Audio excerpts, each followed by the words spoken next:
Pagka ako ay magtalaga, may kasamang lakas. Papalakihin ko ito.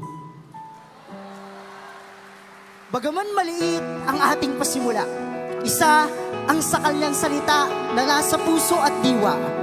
Palalakihin ko ito, ang kanyang matibay na panata, dahil ang pangako'y sa wakas ay gagawing dakila. Sa paglago ng iglesia, maraming gusali ang patuloy na itinatayo. Naitatag ang ministeryong Goodman Builders International.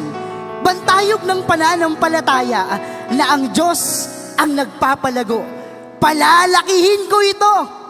Ituro sa bata ang daan na dapat niyang lakaran. At hanggang sa paglaki ay di niya ito malilimutan. Ito ang layunin ng pagkatatag ng MC